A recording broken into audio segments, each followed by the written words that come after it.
가능하신 분들은 모두 자리에 일어나셔서 하나님 말씀 앞에 서겠습니다. 오늘 우리에게 주시는 하나님의 말씀은 신명기 28장 15절에서 35절까지입니다. 제가 가진 성격으로는 구약 305면에 있습니다. 오늘 본문 말씀은 제가 한 절, 여러분이 한 절 교독하며 읽겠습니다. 제가 하나님의 말씀을 받들어 읽겠습니다. 경청하여 주십시오. 너가 만일 너 하나님 여호와의 말씀을 순종하지 아니하여 내가 오늘 내게 명령하는 그의 모든 명령과 규례를 지켜 행하지 아니하면 이 모든 저주가 내게 임하며 내게 이를 것이니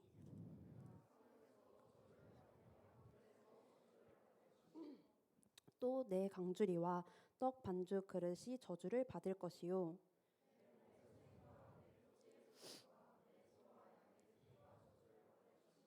내가 들어와도 저주를 받고 나가도 저주를 받으리라.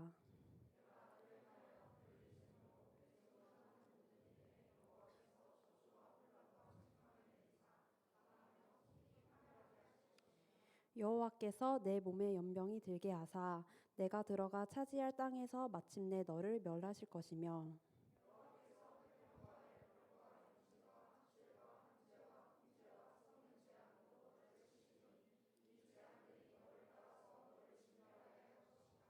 내 머리 위에 하늘은 노치되고 내 아래의 땅은 철이 될 것이며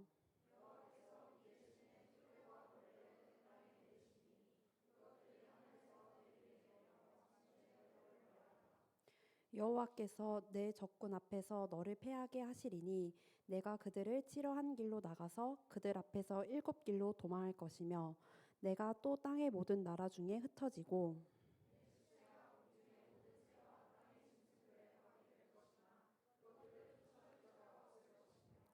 여호와께서 애부의 종기와 치질과 계열병과 피부병으로 너를 치시리니 내가 치유받지 못할 것이며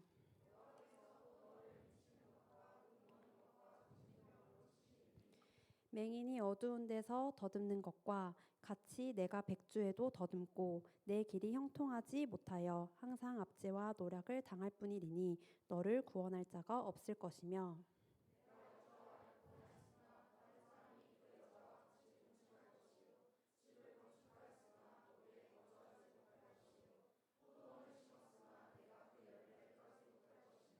내 소를 내 목전에서 잡았으나 내가 먹지 못할 것이며 내 나귀를 내 목전에서 빼앗겨도 도로 찾지 못할 것이며 내 양을 원수에게 빼앗길 것이나 너를 도와줄 자가 없을 것이며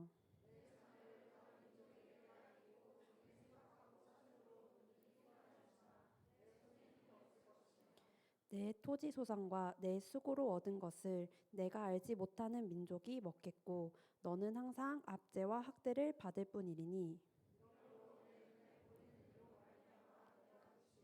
마지막 절은 다 같이 교독하겠습니다. 여호와께서 내 무릎과 다리를 쳐서 고치지 못할 것을 생기게 하여 발바닥에서부터 정수리까지 이르게 하시리라. 아멘. 오늘 이 말씀을 통해 하나님께서 은혜 주시기를 원합니다.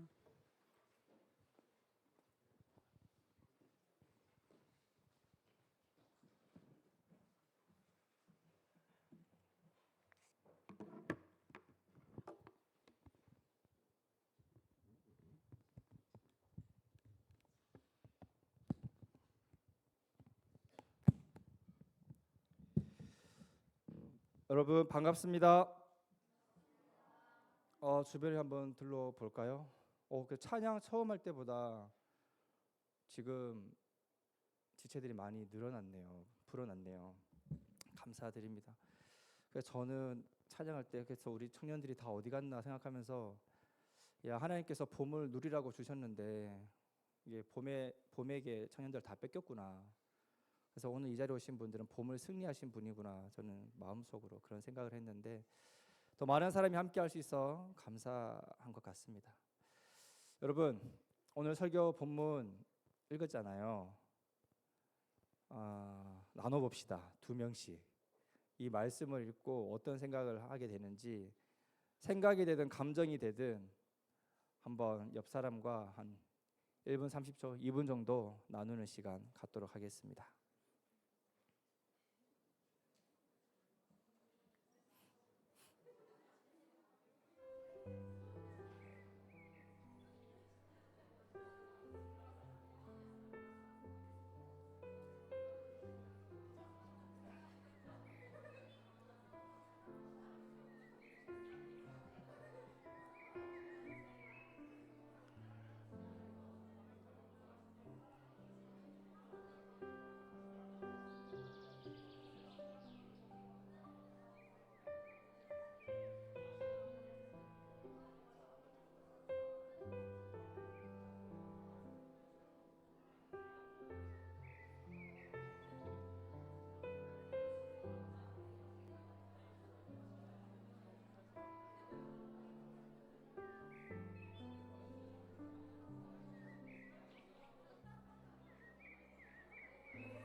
자, 이제 마무리하도록 하겠습니다. 1년 중에서 제가 나눔을 시켰을 때 이렇게 즐겁게 나누는 건 처음 보는 것 같아요. 뭐가 이 저주의 말씀이 뭐가 그렇게 즐거운지 모르겠는데 날씨 때문에 다 제정신이 아니란 뜻인가요? 근데 굉장히 유쾌하게 나누신 걸 보면서 조금 의아하고 궁금하기도 합니다. 설교를 이제 시작하기 전에 오늘 광고 여러분 보셨겠지만 새벽이슬 섬김팀에서 5월 6일에 파주원에 있는 그 아이들 시설로 섬김의 손길을 기다리고 있습니다. 거기 집사님께서 청년부를 참 애타게 기다리고 계시던데 매년 청년들이 가서 도운 걸로 알고 있는데 이번에도 여러분들의 도움의 손길을 기다리고 있으니까 아직 5월 6일 일정 잡지 않으신 분들은 이것을 우선순위에 두고 한번 섬김의 자리로 가는 건 어떨까 좀 생각해 봅니다. 집사님께 그 시간 일정을 여쭤봤는데 청년부 참석하는 사람의 일정에 맞추겠다고 그렇게까지 말씀하셨거든요. 그래서 제가 통화를 했거든요. 여러분, 제가 어떻게 될까요? 여러분들의 반응에 달려 있습니다. 저를 좀 살려주십시오. 5월 6일입니다. 여러분들 다들 친구 있죠? 왜 웃어요? 친구 없는 사람 있나요? 저도 친구 있습니다. 이제 나이가 들면서 그 자주 연락하는 친구의 그 숫자라고 해야 될까요? 인원이 점점 줄어들었습니다. 그래서 지금은 정말 자주 연락하는 친구는 한두 명 정도? 그럴 정도로 인간관계가 점점 좁아지는 것 같습니다. 대학교 때 신앙생활을 같이 했던 친구가 있습니다. 그 친구의 이름은 김진경인데 제가 이렇게 좀 실명을 얘기해야지 여러분들이 좀 피부에 와닿잖아요. 그래서 오늘 설교 때 네 이야기 할 거라고 제가 카톡을 보냈는데 지금까지 확인을 안 하고 있습니다. 그래서 어차피 이거 라이브 중계 안 되는 거니까 또 볼 이유도 없으니까 뭐 흉보는 건 아니니까 그 친구 이야기를 좀 하면서 시작하려고 합니다. 대학교에서 선교단체에서 같이 만나서 신앙생활을 하게 됐고 그 훈련 과정 중에서 2년을 같은 방에서 살았습니다. 이불을 같이 덮었죠. 그래서 그 친구와 허물 없이 정말 지내는 사이인데 그 친구와 거의 6년, 7년을 함께 시간을 보냈는데 단 한 번도 싸운 적이 없습니다. 그 형제들 중에 종종 싸우는 경우가 발생하는데 그냥 그 갈등을 표현하는 것이 싫어서 그 친구와 관계가 멀어질 것 같아서 그렇게 표현한 것이 아니라 정말 마음으로 그 친구가 무슨 말을 하든 어떤 행동을 하든 그게 제 마음에 전혀 걸림돌이 안 되는 그런 사이였습니다. 그러니까 싸운 기억, 불편했던 감정을 설교를 준비하면서 찾아보려고 했는데 도무지 생각이 안 나더라고요. 그 친구는 저를 그렇게 생각하는지 모르겠지만 일단 저는 그랬습니다. 근데 성격은 저희가 좀 많이 다르거든요. 여기서 그 얘기까지는 하지 않겠지만 근데 그 친구와 제가 좀 유독 다른 면이 있다면 이 피드백에 대한 사람들이 제가 어떤 일을 한 것에 대해서 그 친구가 어떤 한 일에 대해서 평가와 같은 그런 피드백을 할 때 보인 반응이 그 친구와 제가 좀 다르다고 저는 생각을 하는데 저는 제가 일을 잘하기 위해서 격려와 칭찬을 해주면 더 하던 일을 잘하는 그런 성향을 가지고 있습니다. 반대로 저한테 좀 부정적인 피드백을 한다? 그럼 저는 어떻게 돼요? 저는 쭈구리가 되는 거예요. 그래서 마음이 다쳐가지고 더 일을 안 하려고 그래요. 자신감의 바닥을 찍죠. 근데 이 친구는 그 피드백에 있어서 약간 좀 부정적인 이야기, 야, 좀 더 잘해야지, 잘할 수 있잖아, 이거밖에 못해? 이런 식의 피드백을 받으면 오히려 거기에 더 반응을 해서 더 높은 능률을 발휘하는 그런 친구입니다. 그 친구가 저한테 그런 얘기를 하더라고요. 자기는 자기한테 칭찬을 하지 말래요. 그럼 자기는 나태해진다고 오히려 더 갈구고 부정적인 얘기를 하고 그렇게 해달라고 오히려 저에게 부탁을 했던 친구이기도 한데 사람마다 동기부여의 내용이 어떠냐에 따라서 그 일을 잘 할 수 있느냐 못하느냐 많은 가림돌이 생깁니다. 여러분들 자신을 한번 생각해 볼 때 나는 과연 어떤 긍정적인 피드백을 받을 때 일을 잘하는 사람인가 아니면 부정적인 피드백을 할 때 나는 잘하는 사람인가? 한번 생각해 보시고 주변 가까운 우리 셀원들에게 그것도 알려주십시오.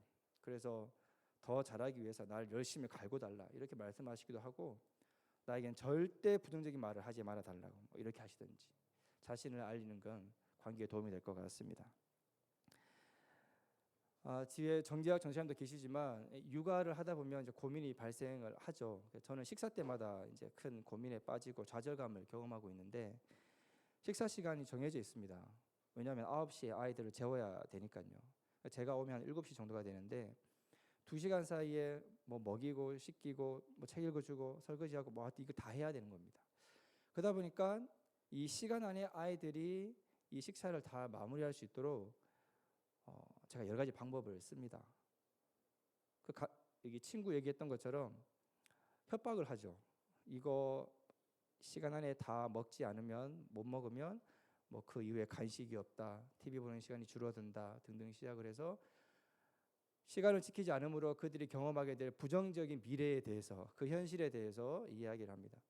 그러면 좀 반응이 있긴 합니다. 근데 어떤 때는 제가 이것이 계속 부정적으로 말하는 것은 좋지 않다는 것을 머리로는 알고 있기 때문에 어느 때 정신이 번쩍 들면 긍정적으로 이야기를 합니다. 이것을 시간 안에 다 먹게 되었을 때 너가 할 수 있는 것, 너가 누리게 될 것, 너가 얻게 될 것에 대해서 또 막 이야기를 합니다. 근데 중요한 건 제가 긍정적으로 얘기를 하나 부정적으로 얘기를 하나 말을 안 듣는다는 것입니다. 소용이 없습니다. 그래서 부정적으로 제가 동기부여를 할 때 그때마다 얼마나 제 자신이 괴롭고 또 한편은 좌절감에 빠지는지 아마 여러분들도 곧 경험하게 될 거라고 생각을 합니다. 식사 시간, 이 식탁 교제가 즐거워야 되는데 사실 저는 계속해서 부담스러운 그런 현장이라는 것을 여러분들에게 말씀을 드리고 싶습니다. 지난 수요일 날 여러분들 다 투표하셨습니까? 사전 투표하신 분도 있을 거라고 저는 생각을 하는데, 선거일 이전에 시민들 마음을 얻기 위해서 후보자들이 열띤 홍보를 했던 것을 여러분들 보았을 것입니다. 자신을 PR할 뿐만 아니라 당을 소개하는 그런 이른 아침부터 늦은 저녁까지 그들이 굉장한 열심으로 선거 기간을 치렀다는 것을 여러분들 잘 알고 있을 거라고 생각합니다. 대부분의 사람들은 자신과 당의 정책을 홍보하기보다, 여러분들 피부로 느끼셨는지 모르겠지만 자신과 경쟁하고 있는 유력 경쟁자의 그 어떤 흠에 대해서, 그 당에 대해서 잘잘못을 가리는 그런 평가로 선거 전략을 짜고 홍보했던 후보들도 상당수 있었다는 것을 여러분들 알고 있을 거라고 생각을 합니다. 상대방이 권력을 잡게 되었을 때, 당선되었을 때에 시민들이 경험하게 될 그 부정적인 경험에 대해서 그들이 요목조목 논리적으로 사건을 가지고 와서 사실대로 이야기하는 그런 후보들도 상당히 있다는 것을 보게 되었습니다.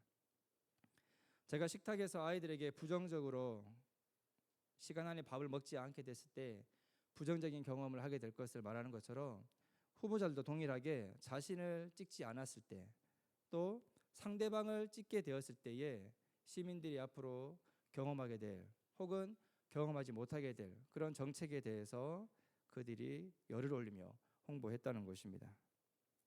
바른 결정, 바른 행동으로 우리를 유도하기 위해 주변에서 무수한 말을 듣습니다. 너 지금 이렇게 하면 안 되지, 이렇게 하면 앞으로 이렇게 될 거야. 협박성의 말, 경험을 우회든 우리의 선배들이 그렇게 우리에게 협박과 같은 말을 합니다. 우리는 당황스럽죠. 미래의 불행, 암담한 미래, 막대한 손실을 생각하고 예상하기도 합니다. 그래서 두려움에 빠지기도 하고 한 걸음 내딛기가 어려운 시간을 우리는 가끔 보낼 때도 있습니다. 그래서 무언가를 하려고 합니다. 그래서 뭘 합니다. 일단 우리가 누군가의 말을 듣고 반응을 했다는 건 그 말한 사람의 입장에서는 동기부여가 된 것입니다. 우리는 동기부여를 받은 것입니다. 무엇이든 했으니까요. 우리는 신명기 말씀을 계속해서 보고 있습니다. 모세는 이제 떠나가야 합니다. 모세는 자신이 없는 이스라엘 백성들이 말씀대로 잘 살아갈 수 있을지, 가나안 땅에 정착해서 잘 살아갈 수 있을지, 인간적인 고뇌와 또 그 미래를 생각해 볼 때 염려가 앞섰던 것으로 생각되고 추측해 볼 수 있습니다. 전혀 다른 삶의 양식으로 살아가야 할 요단강 저편의 삶에 대해서 모세는 여전히 염려하고 있습니다.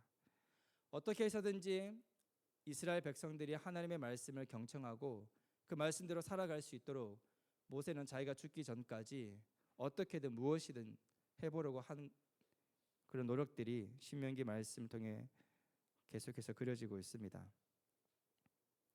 그런 노력의 일환으로 오늘 우리가 읽었던 이 28장의 말씀을 우리가 볼 수 있습니다. 다시 말해서 이스라엘 백성들을 향한 동기부여가 되는 그러한 말씀으로 우리가 맥락을 잡고 볼 수 있다는 것입니다.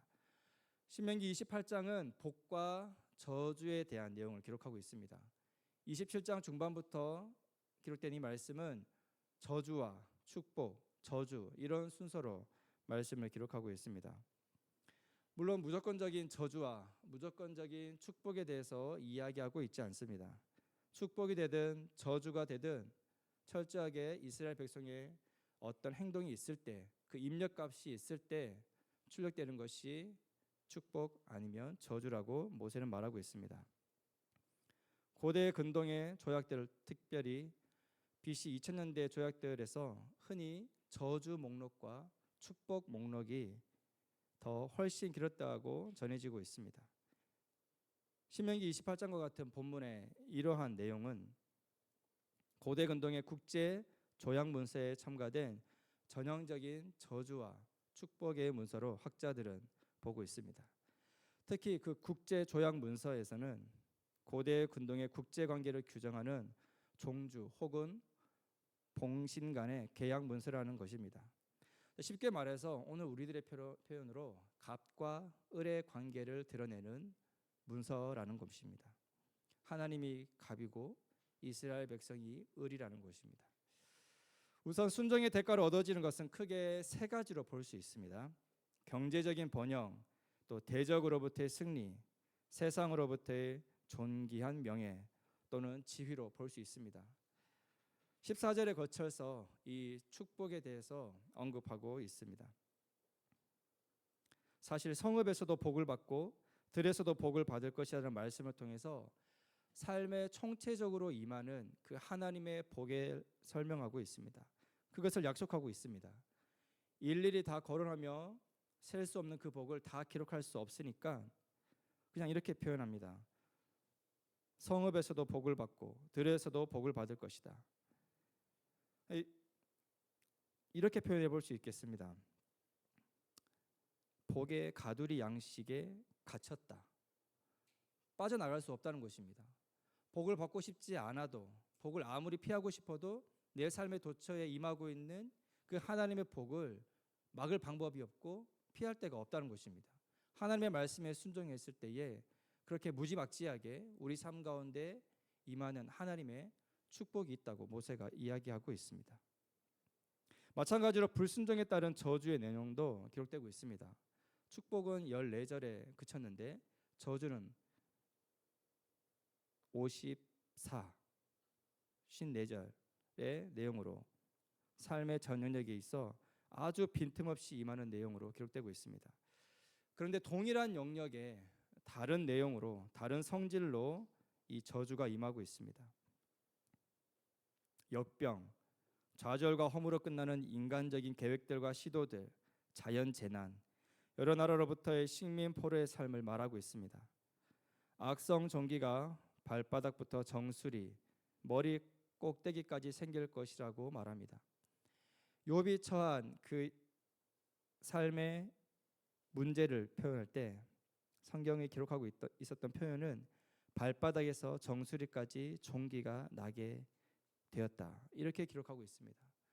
성경에서 한 인간의 가장 비극적인 모습, 그런 캐릭터를 우리가 누구에게서 찾을 수 있냐 생각했을 때 쉽게 떠오르는 인물이 욥일 것입니다.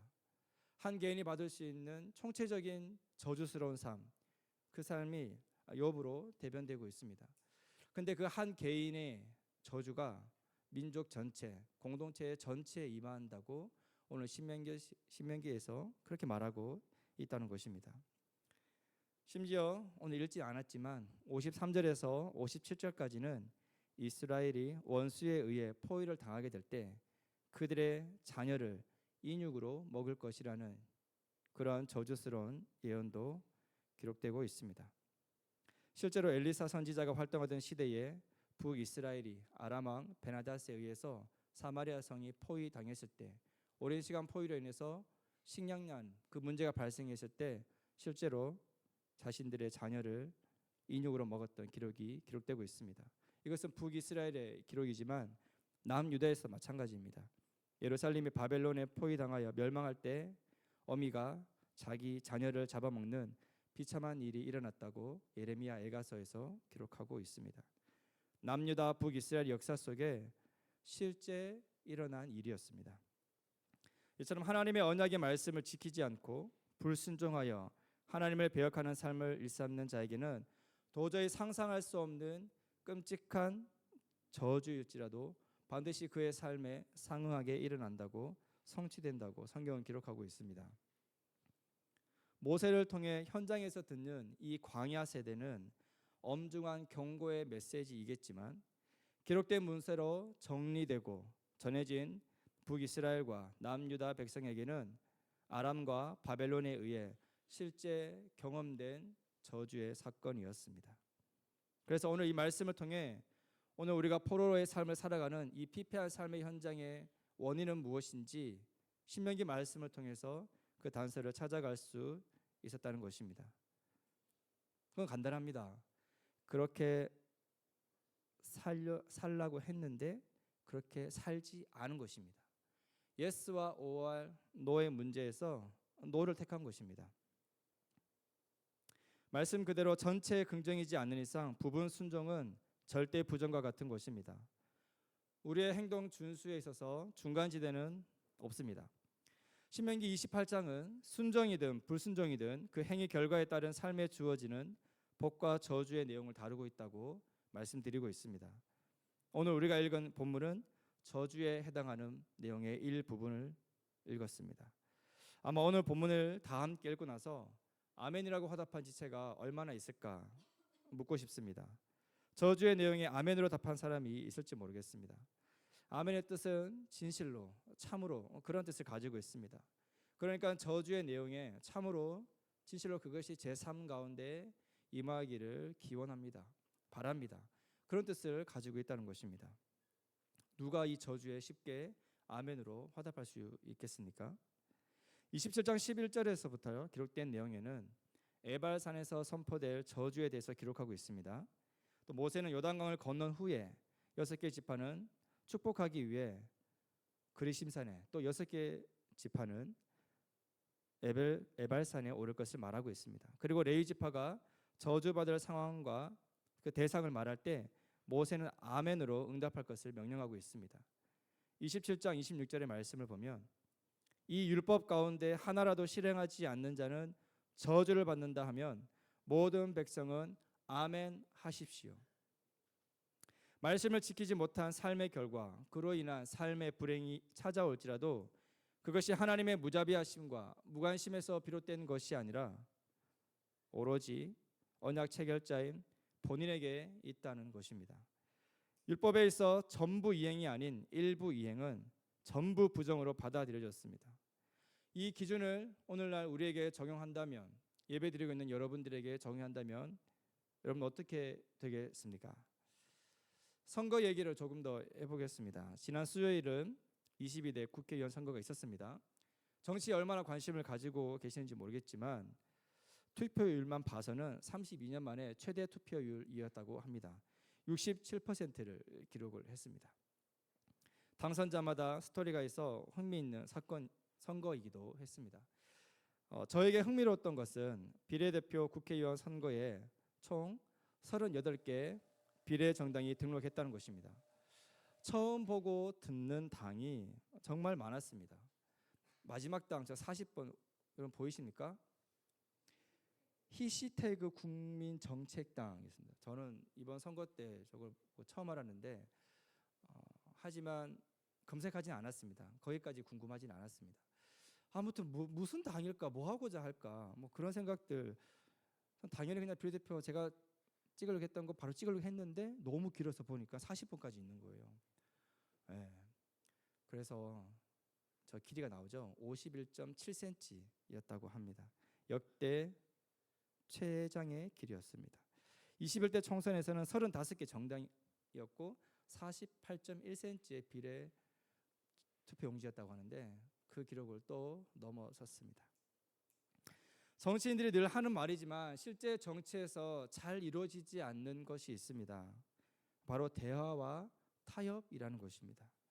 다른 생각을 공유하고 접점을 찾기 위해서 대화를 해야 되는데 현실 정치에서는 대화 자체가 잘 이루어지지 않습니다. 대화가 부족하니 타협으로 갈 길은 멀기만 합니다. 우리는 대화를 통해서 그 어디쯤에서 무언가를 결정하고자 합니다. 그 어디쯤을 결정하는 과정을 우리는 타협이라고 합니다. 타협이 정치인들에게만 필요한 대화의 스킬은 아닙니다. 우리는 하루에도 몇 번이나 타협을 시도합니다. 우리 식으로 말하자면 밀당을 한다는 것입니다. 우리가 원하는 것을 얻기 위해서요. 이른 아침부터 우리는 밀당을 합니다. 아침에 일어나는 것, 어제 잠자기 전에 나는 정시의 시각을 맞추고 잤는데 오늘에 깨어나는 나는 그 시간과 타협을 시도합니다. 그래서 우리 내면 속에 어제 잘 때의 나와 지금 깨어나려고 하는 나가 싸우죠. 적정선으로 타협을 하죠. 10분만 더. 그게 오늘 제 아침에 있었던 일입니다. 여러분들은 어떤지 모르겠습니다. 여러분 앞으로 또 연애를 하게 되실 것인데 지금 연애를 하실 분도 계시고 연인들과 대화를 하게 되면 타협을 해야 합니다. 내 생각과 그의 생각이 다르기 때문에 우리 접점을 찾아야 합니다. 때론 그 시간이 짧기도 하지만 또 그 짧은 시간 속에 엄청난 골이 깊어질 수도 있습니다. 타협하는 것이 정말 쉽지는 않습니다. 원함과 필요가 다르기에 애인과 배우자와 자녀와의 관계 속에서 지속적으로 그 어디 즈음에 관련된 타협을 향해서 우리는 노력해야 합니다. 이 예배를 마치면 몇몇 셀은 어느 카페를 갈지 놓고 또 세론끼리 밀당을 할지도 모르겠습니다. 절충안을 찾아가는 타협을 하는 것입니다. 이번 선거에서 한국 사회의 문제와 그에 따른 해결책을 만들어가는 과정에 참여하기 원하는 정당은 아까 보셨던 것처럼 40여 개에 이릅니다. 민주주의 선거 제도로 이 목소리를 최대한 반영하기 위해 시민들에게 의향을 물었지만 선택된 정당 수는 8개에 그쳤습니다. 아무쪼록 정당과 당선인 모두가 정치인 과정인 이 대화와 타협의 과정을 잘 만들어 가도록 우리가 수시로 기도해야 할 것입니다. 신앙과 정치에 아주 다른 면이 있습니다. 정치에서 타협점을 찾는 것은 기술을 요하는 행위입니다. 상대와 내가 서로 만족할 만한 그 어느 지점을 발견해야 하고 상대가 합리적으로 받아들일 수 있도록 설득을 해야 합니다. 그 과정에서 나의 손해도 발생할 수 있고 적절한 선에서 양보할 여유도 가져야 합니다. 위험을 감수하고 대화의 장에 나서야 한다는 것입니다. 내 의견, 내 계획만을 서로가 고집한다면 한 걸음도 나아갈 수 없습니다. 그런데 신앙을 타협한다는 것은 아주 위험한 것이고 치명적이기도 합니다. 부분 부정, 일부 타협은 곧 전면 부정이고 전부 포기를 의미하는 것이기 때문입니다. 이것이 우리가 가진 신앙의 특성입니다. 반면에 우리 자신은 적절하게 그리고 느슨하게 합리적인 선에서 타협적 신앙을 찾아가려는 모습을 그런 경향을 보일 때가 있습니다. 마치 선악과를 먹도록 유혹하는 뱀처럼 이것이 유혹의 상황에 놓인 것인지 타협을 가정한 신앙의 포기의 순간을 조장하는 것인지 구별조차 못할 때가 우리는 수두룩합니다. 느슨한 기준, 애매한 내용으로 우리는 그렇게 자신의 욕망, 죄와 타협의 순간을 맞이하게 됩니다. 대전에서 선교단체 사역을 할 때였습니다. 사역의 특성상 여러 종류의 세미나를 참석하고 또 세미나를 진행하는 역할을 하게 됩니다. 지금은 시간이 꽤 지나서 어떤 세미나였는지 정확히 기억나지는 않습니다. 세미나가 마칠 때쯤에 설문을 하게 되었습니다. 오늘날은 개인 휴대폰이 있으니까 URL을 통해서 그 모임에 대해서 어땠는지 다 설문을 하지만 그 당시에는 그런 기술, 문화 그런 것이 없었습니다. 그래서 종이에 볼펜으로 그 세미나가 어땠는지 의견을 묻는 그런 시절이었습니다. 그래서 용지를 나눠주고 또 볼펜을 다 나눠주고 그 세미나가 어땠는지에 대해서 설문을 했습니다. 모임이 마치고 사람들은 다 떠나고 설문도 다 거뒀습니다. 근데 자리를 정리하려고 하는데 책상 위에 볼펜 하나가 놓여져 있었습니다. 지금은 전자장비를 많이 활용하기 때문에 볼펜을 사용할 일이 거의 없었는데 그 당시에 제가 주로 사용하는 볼펜은 두 가지 종류가 있었습니다. 그 중에 하나가 여러분들 아시는지 모르겠지만 빅이란 브랜드의 그 오렌지 색깔 볼펜이었습니다. 지금 이미지 나올까요? 지금도 시중에 있는 걸로 알고 있는데 지금 검색해 보니까 한 500원 정도 하더라고요. 근데 그 당시에 제가 이 사건이 있었던 때는 200원 하던 시절이었습니다. 모든 책상이 깨끗한데 그 책상 하나에 저 볼펜 하나가 덩그러니 올려져 있는 것이었습니다. 말씀드렸던 것처럼 전 두 종류의 볼펜을 사용했었는데 그중 하나가 저 볼펜이었습니다. 저걸 가져갈까 말까 내적 갈등이 시작되었습니다. 아무도 그 볼펜을 주시하지 않았습니다. 정리하려 하지 않았고 치우려 하지 않았습니다. 오직 제 눈에만 그 볼펜이 보이는 것만 같았습니다. 아무도 저 볼펜을 원하지 않고 사용하지 않으려고 하니까 내가 가져가서 쓰는 것이 낫겠다. 이대로 그냥 방치하면 그 어딘가에 센터의 구석에 보관되어서 아무도 쓰지 않을 것 같은 생각이 제 안에 그런 생각이 막 일어났습니다. 저 볼펜을 꼭 가져가야 돼. 근데 한편으로는 또 지왕아 저거 네 거 아니잖아. 공동체의 물건이잖아. 제 안에 갈등이 시작되었습니다. 여러분들 이 얘기 들으면 되게 그걸 가지고 갈등하시나 이렇게 생각할 텐데 저도 그런 갈등을 하면서 그 현장에서 내가 왜 이걸 가지고 갈등을 하고 있지라고 생각을 했습니다. 제 정신 세계가 너무 복잡했습니다. 또 과장해서 말하면 식은땀이 날 정도였습니다. 5분 동안 그 볼펜을 계속 뚫어져라 쳐다봅니다. 가져갈까 말까, 남겨둘까 말까. 제가 어떻게 했을까요? 가져갔죠. 아무도 가져가려고 하지 않으니까 버려질 게 뻔하니까 가져갔습니다. 밤에 잠자리에 들었습니다. 근데 계속 그 볼펜이 생각납니다. 근데 그 회관에서 했던 고민을 지금도 그때도 하고 있는 것입니다. 내가 가져온 것이 잘한 것인가? 잘했지. 아무도 안 쓸 거니까, 버려질 거니까, 방치될 거니까. 물건을 만든 회사의 의도를 생각하면 나라도 써야지. 이런 생각과 함께 야, 네 거 아닌데 너 가져왔네. 합리화와 정죄, 제 자아 분열이 일어나는 그런 밤이었습니다. 너무 잠이 오지 않았습니다. 어떻게 잠이 들었는지 모르겠습니다. 그래서 그 다음 날 회관에 갔습니다. 그리고 볼펜을 그냥 회관에 던져놓고 나왔습니다. 여러분들 이해 못하시겠지만 저는 정말 그때 천국과 지옥을 경험했습니다. 200원 하나로 천국과 지옥을 갈 수 있다는 것을 제가 그날 경험을 했습니다. 제 안에 그 밀려오는 내적 평안함은 제가 살아가는 순간 손에 꼽을 정도의 그 평안함이었습니다. 소유가 나를 집어삼켰을 때, 욕망이 나를 부추겼을 때 경험할 수 없었던 떠나보냄으로 인해서 경험할 수 있는 그 내적인 평감을 저는 천국이라 감히 말씀드리고 싶습니다. 여러분, 이것도 하고 저것도 하는데 만약 그 어떤 걸 하지 않았습니까? 그러면 이것 저것 한 것이 다 무용지물이라고 안 한 것으로 간주한다는 것이 바로 오늘 본문의 말씀입니다. 모든 것 다 할지라도 하나 하지 않는 것으로 저주받는다는 것이 오늘 본문의 말씀입니다. 제가 복음 전하고 성경 가르치고 기도 생활 꾸준히 해왔다 할지라도 200원 볼펜 하나에 의해서 저는 저주받는 인생이 되는 것입니다.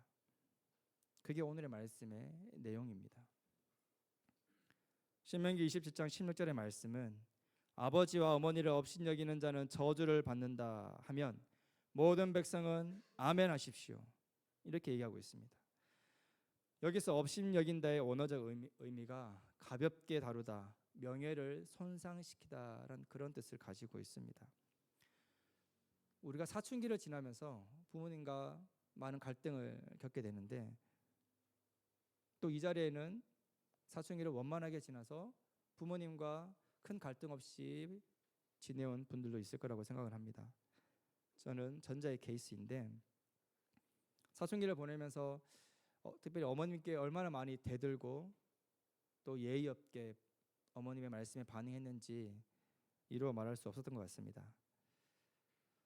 버스를 탈 때 친구들보다 상대적으로 연세가 많으신 것이 창피해서 함께 앉을 수 있는 자리가 있음에도 불구하고 저 멀리 뒤에 가서 앉는 그런 일들을 수없이 해왔습니다.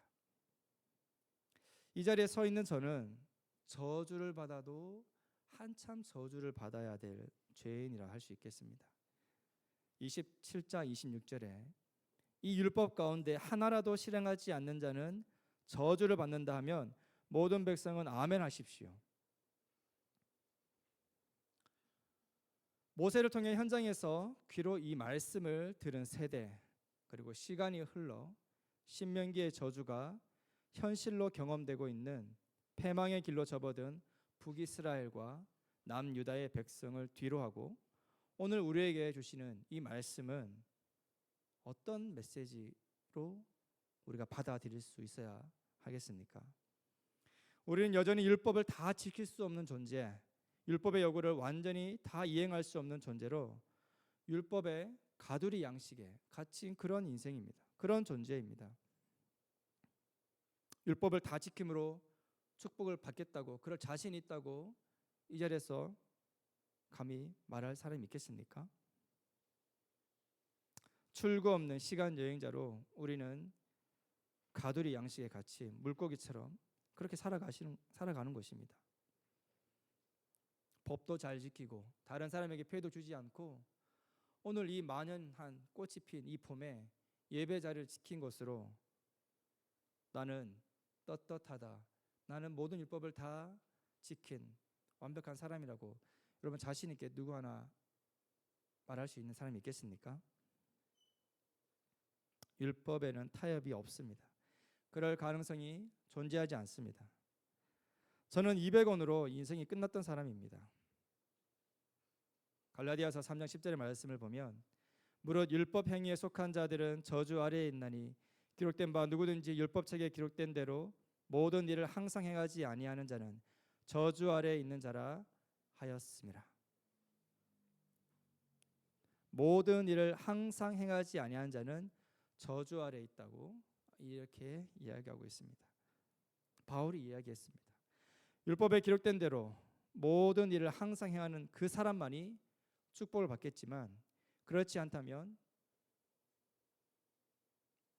우리는 저주에서 벗어날 수 없는 그런 삶이라는 것입니다. 이것이 인간 실존의 현 주소이며 현실이라는 것입니다. 다행히 바울은 그리고 신자 예수를 따르는 자에게 이어서 소망을 제시하고 있습니다. 갈라디아서 3장 13절의 말씀에 그리스도께서 우리를 위하여 저주를 받은 바 되사 율법의 저주에서 우리를 속량하셨으니 기록된 바 나무에 달린 자마다 저주 아래에 있는 자라 하였습니다. 율법의 요구를 완전히 이행할 수 없는 우리를 가두고 있는 저주를 친히 예수님께서 가져가셨습니다. 우리가 맡겨드린 적도 없는데 일방적으로 가져가셨습니다. 우리의 저주를 가져가는 방식은 나무에 달리는 것. 십자가 사건을 통해 우리에게 내려진 모든 저주가 예수님께 전가되었습니다. 이양되었습니다. 여기에서 속량이라는 단어를 사용하고 있습니다. 쉽게 말해서 돈을 지불하고 구매를 했다는 것입니다. 예수님께서 여러분을 구매하신 것입니다. 소유의 이전이 일어났고 신분의 변화가 일어났습니다. 우리에게 임하고 있던 저주가 더 이상 우리의 것이 아니라 하나님께서 예수님께 그 모든 저주를 쏟아 부으셨다 말씀하고 계시는 것입니다.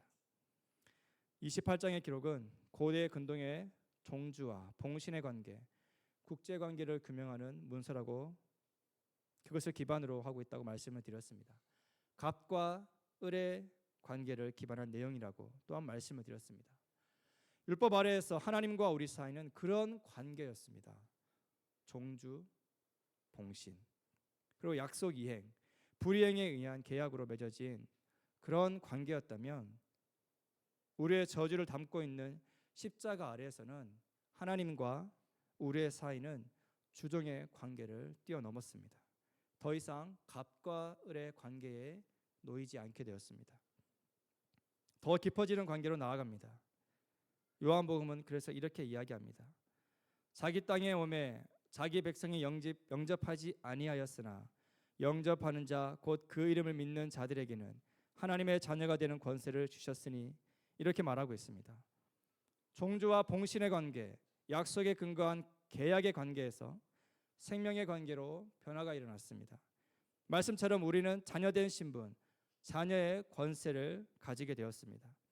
영접하지 아니한 사람은 여전히 율법의 저주 아래 이행과 불이행의 저주 가두리 인생에 놓여 있습니다.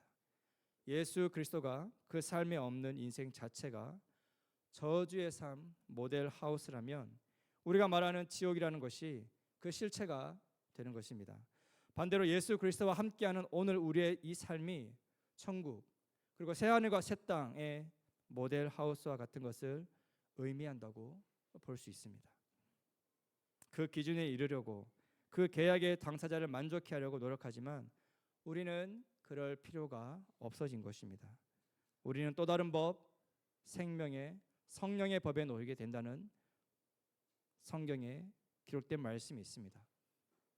성령을 따르는 삶, 성령 충만한 삶으로 우리는 부르심을 받았고 그것을 추구하는 삶을 살아야 합니다. 예수 그가 계시기에 우린 저주에서 생명을 얻은 축복의 삶을 살 수 있게 되었습니다. 말씀을 마무리하고자 합니다. 예전 설교에서 들었던 예화이기도 한데 투두 리스트와 not 투두 리스트를 말씀드린 적이 있습니다. 기억 못하시면 더 감사하겠습니다. 또 얘기합니다.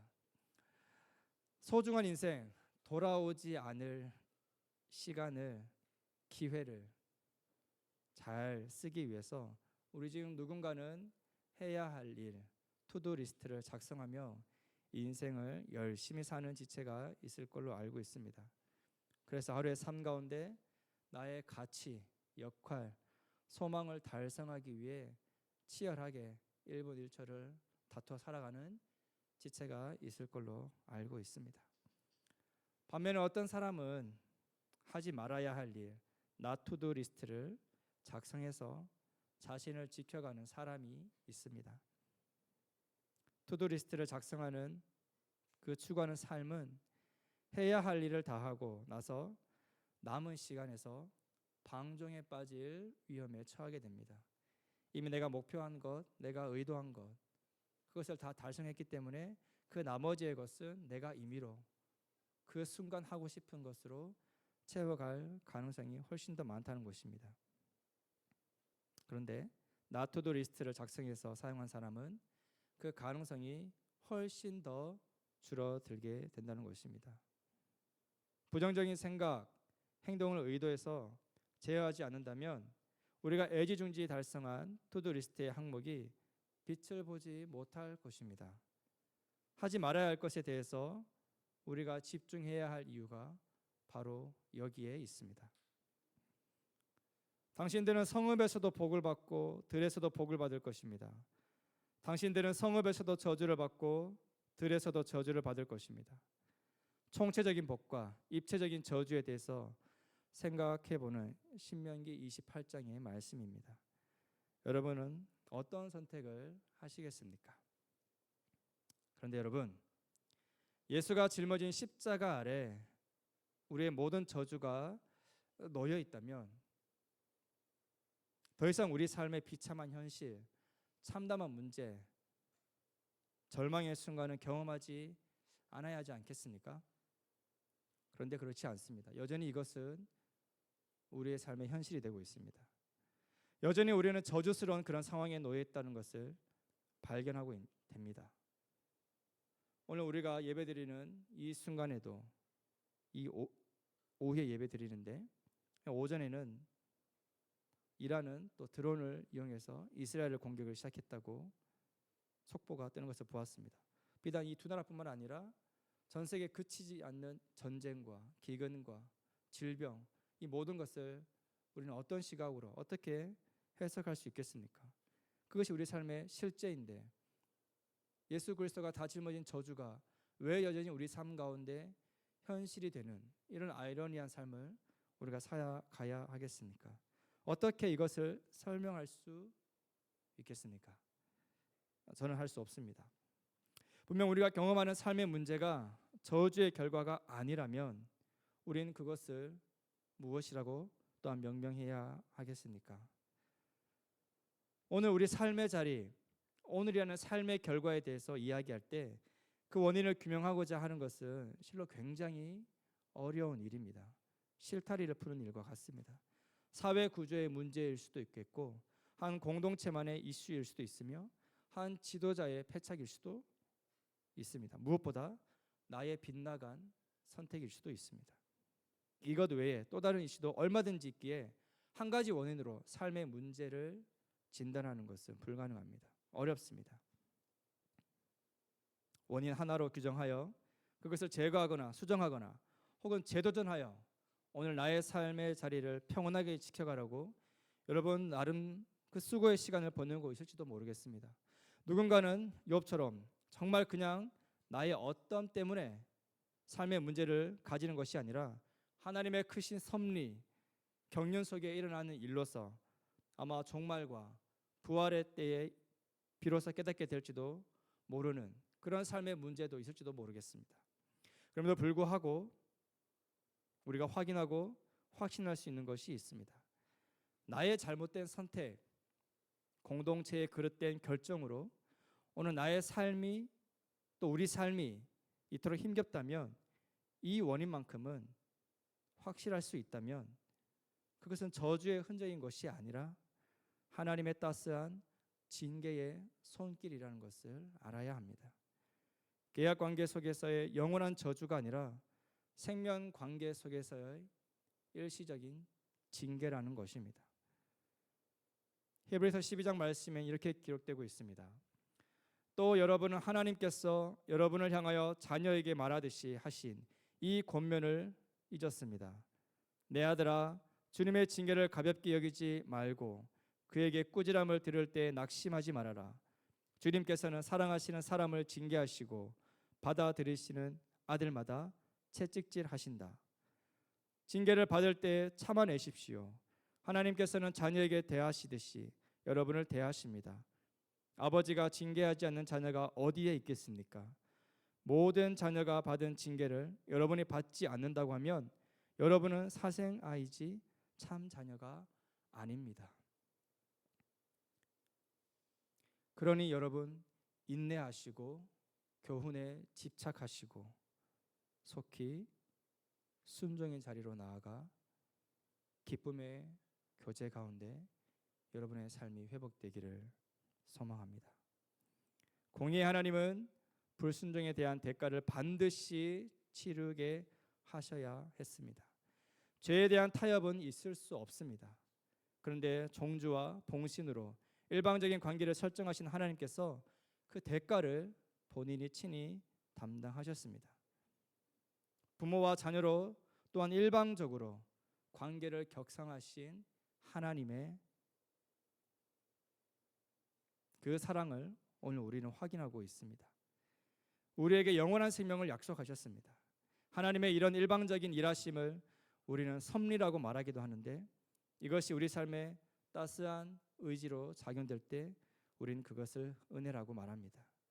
사랑이고 관심이며 배려이고 계획일진데 감히 우리가 일방적인 간섭이라고 말할 수 없을 것입니다. 분명한 것은 대인관계 속에서의 치명적인 죄가 되든 나 자신에게 해를 입히는 가학적인 죄든 그것이 원인이 되어 오늘 나의 삶의 자리에 저주와 같은 어려운 문제가 드리웠다면 우리는 이렇게 말해야 합니다. 이건 저주가 아니라 징계일 뿐이다. 왜 그렇습니까? 예수 그가 계시기 때문입니다. 기도하는 시간을 갖도록 하겠습니다. 오늘은 통성 기도하는 시간을 갖지 않겠습니다. 우리 삶에 우리 존재에 드리워진 이 저주를 끊어내는 유일한 길은 온전히 저주받으신 우리를 속량하신 그 예수를 우리 삶의 내 존재 전체에 받아들이는 것, 영접하는 것입니다. 여러분의 꾸준한 교회 생활 자체가 예수 그리스도를 영접한 것을 의미하지 않습니다. 나의 부모가 교회 직분자이며 오랜 시간 봉사하고 있어 부모님의 신앙과 그 공로로 예수 그리스도가 우리 인생의 주인 될 수 없습니다. 한 번은 정직하게 나의 고백, 내 심령을 다해 예수 그리스도를 받아들이고 우리의 주인 되심을 인정해야 합니다. 아직도 예수를 믿을지 말지, 믿어도 되는 것인지, 진짜 나를 다스려 달라고 고백한다면 예상치 못한 삶으로 누릴 것 많은 이 세상 가운데 좁은 길로만 인도하지 않을지, 손해만 보는 인생으로 인도하지 않을지, 그런 삶이 내 평생에 펼쳐지지 않을지, 일어나지 않는 두려움으로 여전히 내어드리지 못하는 삶을 살고 있다면 우리는 더 이상 지체할 수 없습니다. 오전에 전쟁이 발발했던 것처럼 갑작스럽게 우리의 인생은 어떤 일이 일어날지 우리는 예측할 수 없고 예단할 수 없습니다. 이 시간 모두 눈을 감아 봅시다.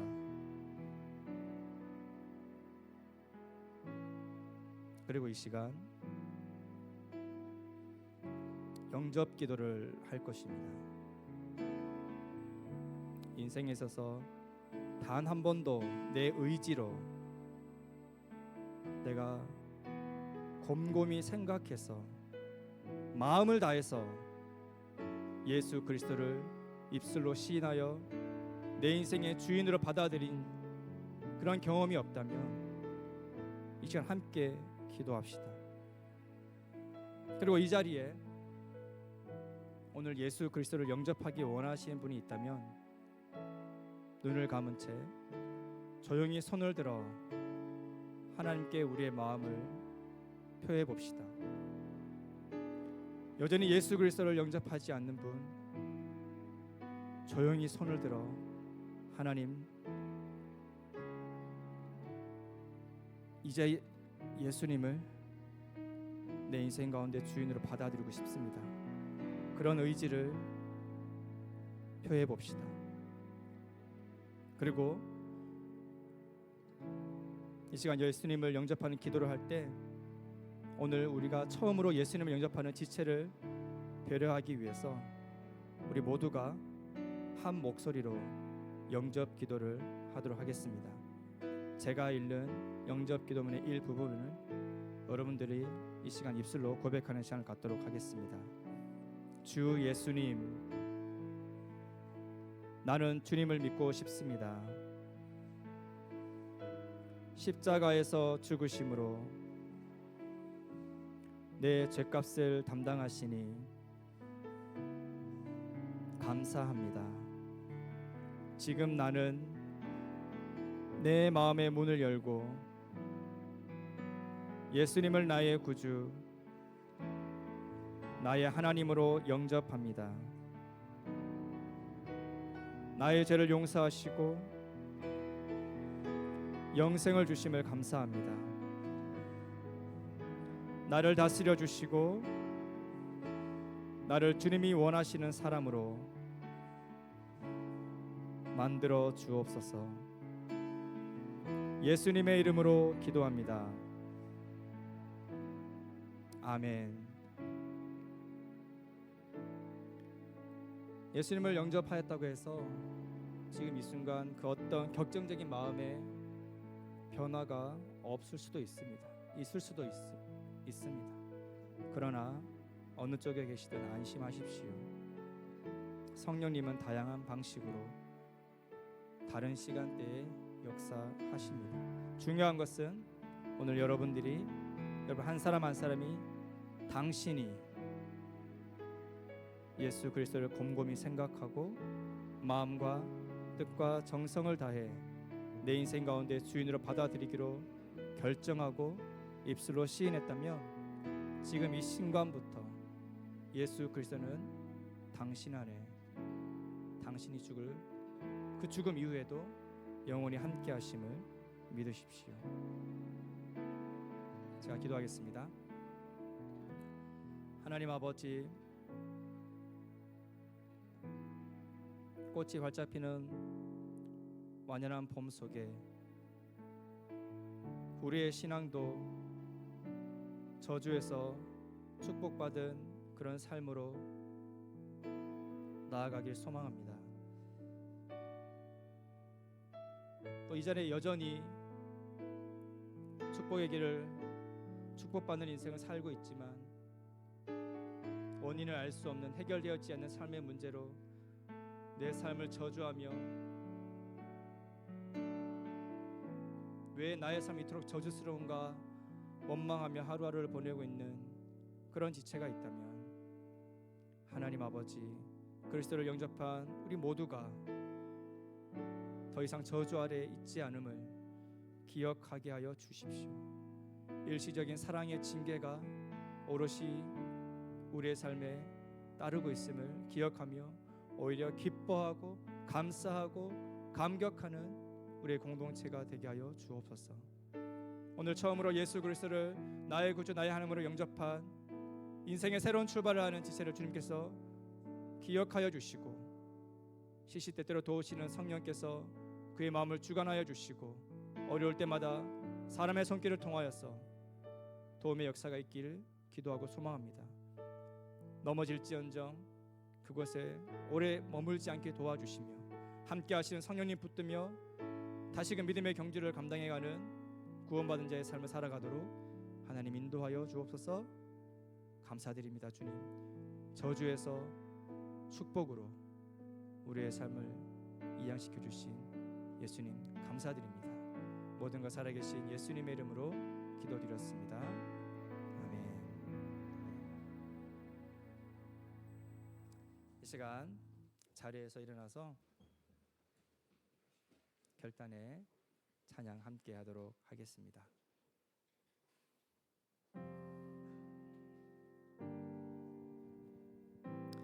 여러분 손잡으라고 하지 않을 테니까 한번 옆에 사람 쳐다볼까요? 한 길 가는 함께 축복받은 지체인데 저주받은 인생인 것이 아니라 축복받은 인생인데 1초지만 한번 바라볼까요? 아멘. 고백합시다. 우리는 하나님의 자녀.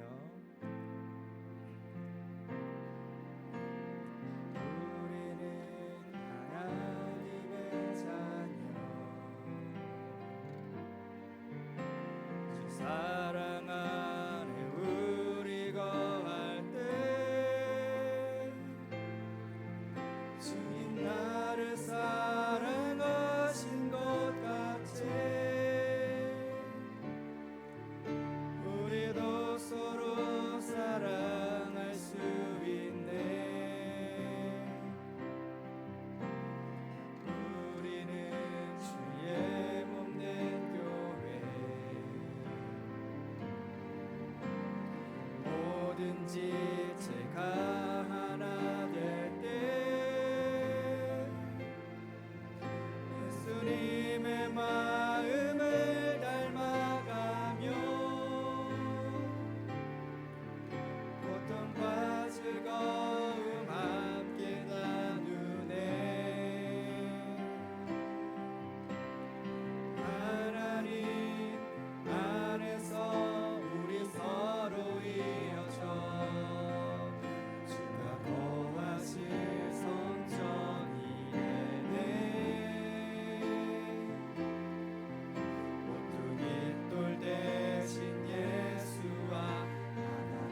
하나님께 감사의 박수로 예배를 마무리하도록 하겠습니다.